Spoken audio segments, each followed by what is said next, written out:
조선시대 어떤 모사의 양상과 그다음에 이 미술사적 의의 이렇게 얘기했는데요. 자, 모사가 뭔지. 자, 우리가 기존의 어떤 그림이나 이 글씨가 있겠죠? 이러한 예술 작품들을 자, 모방해서 그것을 재현해내는 것을 우리가 모사다 이렇게 얘기합니다. 자, 모방을 해서 백길사자야. 그러니까 우리가 복사하기 할 때 쓰는 그 사자입니다. 자, 그래서 여기는 어떤 그림이 있는데 저 옛날 같은 경우 우리가 이게 중국의 어떤 그림의 회화들이 되게 많이 들어왔단 말이야. 이 유행을 타게 되는데 우리가 중국의 그 풍경화나 이런 것들 직접 우리가 중국을 갈 수가 없으니까 그 사람들의 그림을 다시 또 베낌으로써 또 똑같이 어떤 이것을 구현하는 이런 방법도 좀 있었는데요.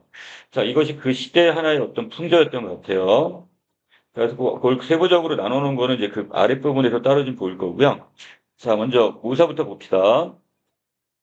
자, 모사는 과거에서부터 현재까지 이어져 오는 행위로 원화 또는 원도 등, 자, 이때 화자가 그림 화자 또 그림 도자니까 같은 맥락으로 보셔도 될 것 같아요. 자, 그림들을, 자, 원래 그림을 기존의 회화 및, 자, 기존의 어떤 그림이나 또는 글씨, 자, 이런 것들이 여기에 해당이 될 것 같은데, 원화 원도. 자, 예술 작품을 모방해서 그것을 재현해낸 것을 우리가 모사 이야기합니다. 이 모사라는 단어는 예로부터 지금까지 꾸준히 사용되었는데 그 의미는 시대에 따라 약간 상황에 따라 조금씩 달라졌다고 얘기하고 있네요. 자, 모사에 대한 최초의 문헌적 언급이 나와 있는 것은 자, 6세기 중국 남제 그 사역이라는 이 분이 제일 먼저 이걸 썼던 것 같아요.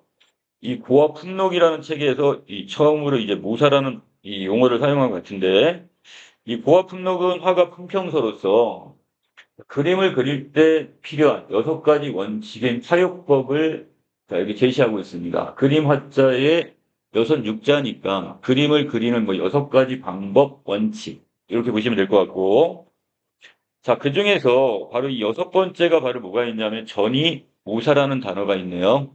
자, 이때 쓴 이 모자입니다. 모방을 해서 이걸 어떻게 했다고? 베끼다 또는 이것을 재현해내다 이건데 자, 이게 바로 모사의 어원이라고 보시면 되겠습니다.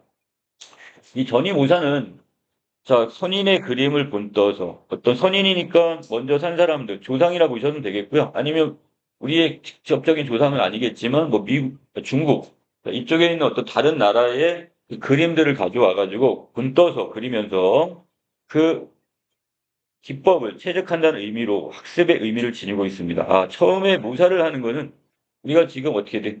내가 내 그림, 내 어떤, 나만의 어떤 작가풍을 만들기 전에 다른 어떤 기존의 작가들의 작품을 계속 내가 어떻게 따라서 해봄으로써 자, 그것을 어떻게 되는 거야? 내 나름대로의 그 과정을 더 일정한 단계에 오르게 되겠죠? 자, 예를 들어 우리 소설가 같은 경우가 처음에 어떻게 해요? 남의 소설 같은 경우를 계속 이렇게 원고에 또 옮겨 쓰면서 습작을 하죠. 그리고 이제 나만의 어떤 글을 쓰고 그 단계가 쌓이게 되면 일정한 나의 경지에 이른단 말이에요. 여기도 같은 맥락으로 보시면 될 것 같아. 자, 그래서 이 학습. 내가 지금 처음에 이 그림이나 여기에 이제 어떤 입문을 했을 때 이거를 지금 어떻게 다른 사람의 그림, 기성 작가의 작품을 따라 함으로써 결국 나름대로 공부란 말이에요, 이게. 자, 이처럼 모사의 어원은 학습의 의미로서 시작되었으며 지금까지도 그 의미가 계속 이어져 오고 있다고 합니다. 자, 그다음에 사진이나 복사 기술이 없던 시절에 시간적, 그다음에 공간적 제약과 한계를 극복하기 위한 수단으로 자, 모사가 활용되기도 했다고 얘기했습니다. 자, 그래서 우리가 시공간적 제약이라고 했는데요. 자, 그 아랫부분에 이제 보시면 어떤 경우가 있냐. 우리가 유교주의 국가에서 주자 가래를 중시했던 자, 이런 조선시대, 그러니까 주자학, 성리학이죠. 이 성리학에서는 조상들의 어떤 이런 위패를 모시고 이거 제사를 지내는 의식이 있었단 말이야. 자, 이런 경우에 자, 직접적인 추모의 대상으로 중시됐던 게 바로 영정입니다. 자, 영정이라는 것은 그 돌아가신 분의 그 얼굴이나 모습을 형상을 어떻게 그림으로 재현해 놓은 것. 지금 같은 경우는 우리가 그 사진으로 찍어가지고 자, 이렇게 우리가 그 제사를 지낼 때 영정 사진을 올려놓은 경우도 있지만 그게 안 될 경우는 그냥 뭐 지방 같은 거라고 해가지고 그 사람 위패만 이렇게 모셔놓는 경우도 있었어요.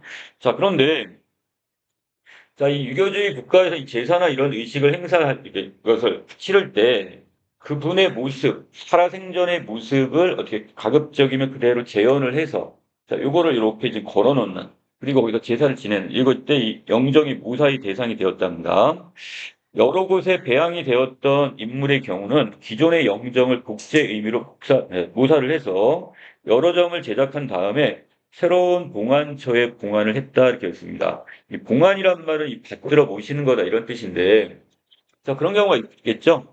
자, 지금 그 어떤 그 스승님이 돌아가셨는데 그 밑에 있는 제자들이 각각 다른 곳에 살면서 그 스승님을 어떻게 하는 거야? 제사를 모실 때, 자, 이런 경우에 그 또 그 원래 하나의 어떤 원본이 있다면 이것을 다시 똑같이 지금이야 이제 프린터 떠가면 되겠지만 이제 그런 게 안 되니까 이걸 일일이 다 그림을 그려서 따로 비슷한 그림들을 각각 자기가 이제 제사를 그러니까 위패를 보시거나 봉안을 한 봉안당에다가 이것을 걸어놨을 거예요.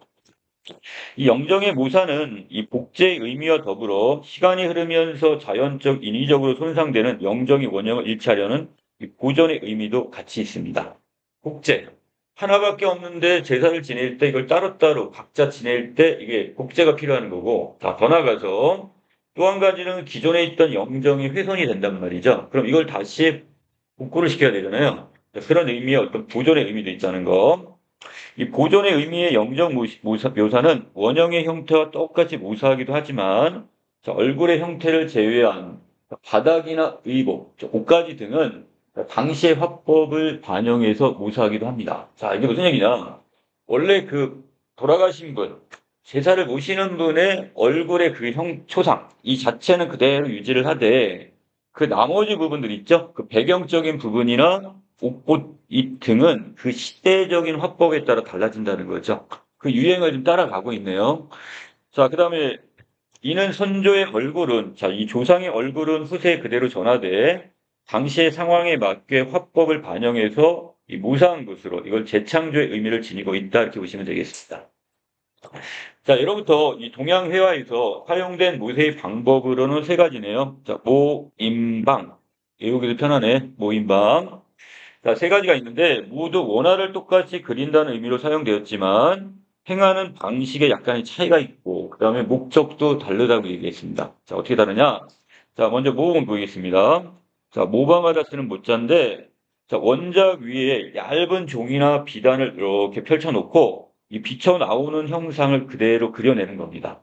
이거는 지금 우리가 지금 복사기 같은 경우에 있다면 그대로 이렇게 하면 되겠지만 이게 안 되니까 우리 같은 경우도 어떤 글씨 같은 걸 이렇게 하얀색 얇은 종이 놓고 이렇게 제끼는 경우 있잖아요. 그것처럼 가급적 그대로 지금 원형을 유지하려고 할 거예요. 자, 이 원화의 원형을 유지할 수 있는 가장 좋은 방법인데, 자, 이를 통해 기초적인 기법을 터득하게 됩니다. 자, 그래서 자, 목적은 일단 뭐가 되는 거야? 원형의 보존의 목적도 있고, 그 다음에 이 학습자가 기초적인 기법을 터득하기 위해서 이 방법을 사용할 수 있다 이 뜻입니다. 자, 모사의 결과가 원본을 사진으로 찍은 것처럼 똑같아. 이 조선시대에서는 이 원본을 대신할 수 있는 작품을 이 수집하려는 목적으로 바로 이것을 활용했다 이렇게 보시면 되겠네요. 자, 두 번째 임이 있습니다. 자, 원작을 옆에 두고 이렇게 보면서, 자, 그리고 종이에다가 옮겨 적는 것. 자, 이거는 거기다 대고 그리는 게 아니라 옆에서 보면서 이렇게 세밀하게, 자, 이렇게 그립니다. 그러니까 여러분들 가끔 관광지 같은 데 가서 이렇게 사진이나 아니면 여러분들을 모델로 해갖고 이렇게 그대로 저기 하잖아요. 이런 것도 여기 해당이 될 것 같은데, 이 모사를 하는 사람의 손과 눈을 모두 훈련할 수가 있어서 이 기법의 심화된 학습이 가능합니다. 기초적인 학습에는 뭐를 사용하고 이걸 좀 더 심화적인 기법을 학습을 할 때는 임의 방법을 쓰면 되겠습니다. 또 임의 방법은 원화의 외형을 보면서 따라 그리기 때문에 원화와 비슷한 형태를 하고 있으나 모의 방법으로 그려진 형태만큼 정확하게 똑같지는 않고 또한 원화에 구속되지 않아서 이 그림을 모사하여 그리는 사람의 개성이 드러날 수가 있다 이렇게 보시면 됩니다. 그래서 어느 정도 자, 여기서 이 모사하는 사람의 개성이 지금 반영이 될 수 있는 게 여기서 임이다 이렇게 보시면 되고요. 자, 마지막 방 들어갑니다. 방은 그림을 자세히 관찰한 다음에 원작자의 의도를 이해를 하고 자유롭게 해석을 해서 이를 자, 새롭게 어떻게 한대요? 재구성해서 종이에 그리는 방법이 되겠습니다. 자, 이건 원본의 그림과는 많이 달라질 수도 있다는 얘기겠죠? 자, 배운다는 의미가 강한 모사 방법인데, 자, 형태적으로는 원화와 비슷한 작품이 나오기도 하지만, 자세히 보면 그리는 화가의 생각이나 개성이 표현되는 방법으로 원화와 차별되는 창작품이라는 의미를 갖게 됩니다. 자, 그래서 이것도 결국 세 개는 다 뭐가 되는 거야? 모, 임, 방 세 개는 결국 다시 원화를 재현을 하는 거기 때문에 모방이에요. 그렇지만 그 안에서 지금 이 방은 어떤 경우 새로운 해석을 하고 그것을 이 작가가 재구성을 하는 거니까 자, 이것도 하나의 어떤 원화와 차별되는 창작품으로 인정을 받는다 이렇게 보시면 되겠습니다. 자, 하지만 한계가 하나 있죠? 다 뭐예요? 원래 진짜 모습을 보고 그린 그림이 아니야. 다 뭐를 한 거야? 원래 있던 그림, 어떤 실제의 대상을 그려놓은 것을 다시 또 모방을 하는 게 되죠. 자, 그러다 보니까 어느 정도 한계는 지적됩니다. 자, 모사군의 무수한 제작 속에서 모사 작업의 문제가 지적되기도 하는데요. 어떤 대상을 실제로 관찰하지 않고, 그러니까 실제 대상이 아니란 말이야. 모사본을 통해 대상의 표현이 이루어진다는 점. 그리고 개성적 창작이 근본적으로 미흡하다는 점이 문제점으로 제시됩니다. 왜? 다른 원화를 놓고 나서 그걸 따라 그리다 보니까, 자, 개성적 창작, 개인의 어떤 창의성은 상당히 많이 어떻게 되는 거야? 이건 줄어들 수밖에 없는 거죠. 그럼 여러분들 그 비슷한 그 단어 중에서 그 서양의 여기서 그 시뮬크라는 얘기 들어봤죠? 이 플라톤의 그 이분법적 사고에 보시면 즉 우리가 이데아의 세계가 있고 이걸 모방한 게 뭐가 되는 거야? 인간 세상. 그리고 인간 세상을 다시 모방한 게 뭐가 돼요? 회화, 미술, 그림이란 말이야. 자, 그래서 이 플라톤은 이 그림이나 예술적인 부분들을 상당히 낮게 평가를 했는데 자, 여기도 그것과 같은 맥락으로 좀 보시면 될 것 같아요. 자, 그래서 여기다 한 가지 여러분들 단어 하나만 써놓으시겠어요? 우리가 그 서양에서 말하는 그 여기 시물 뮬 라크르란 말이 있습니다. 자, 이것은 지금 어떤 것을 모방한 것? 그 이데아의 세계를 현세에서 인간 세상이 모방을 하고 그것을 다시 그림으로 재현한 이 관계의 시뮬 라크. 그 원본이 아닌 가짜다 이런 뜻이긴 한데 자, 바로 여기에서 지금 일본에서 지금 제시한 문제가 바로 그 부분이라 생각하시면 돼요. 자, 이따 이렇게 좀 해볼까요? 자, 밑으로 가겠습니다. 모사는 이미 그려진 작품을 보고 이걸 베껴 그리는 방식이기 때문에 자, 실상의 묘사라는 측면에서 볼 때, 자, 묘사에 어떤 오류가 발생할 수 있겠고요. 자, 또한 사물의 어떤 왜곡이 거듭 발생할 수밖에 없게 됩니다. 자, 그러나 이러한 오류와 왜곡은 당시의 문화 구조에 대한 이해를 기반으로 긍정적 측면이 고려가 돼야 되는데요. 자, 어떤 면을 얘기하는 거냐? 자, 예를 들어서 머리에 꼬리털을 단 공작의 형상이 있다고 본다면 아니 꼬리털은 당연히 어디에 있어야 돼? 공작을 보시면 우리 공작새 아시죠? 거기에 보시면 그 뒤에 날개 부분이 이렇게 화려한 거지 머리에 지금 꼬리털이 붙어 있는 건 아니잖아. 근데 이걸 의도적으로 왜곡을 해서 이렇게 그림을 그리는 경우가 있대요. 자, 그래서 예를 들어서 이 조선시대 서야에 지속적으로 이런 머리에 바로 공작새의 머리 부분에다가 꼬리털 부분 이걸 화려한 부분을 이렇게 머리에다가 이렇게 두르는 경우가 있는데 이 공작새는 보통 명예와 이 덕을 상징합니다. 이 화려한 문양을 가진 꼬리털을 머리에 단 모습은 이 부귀 영화에 대한 의미를 나타내는 것으로 볼 수 있고 이 머리에 꼬리털을 단 공작 형상은 묘사로 보자면 오류와 비현실적인 왜곡입니다. 자, 아까 다시 위로 올라가면 뭐와 마찬가지가 되는 거야 이렇게 되면 자, 우리가 이게 모사를 함으로써 바로 뭐와 이렇게 묘사에 오류가 생기고 물상에 왜곡이 생기는 것과 마찬가지가 되는 거잖아요.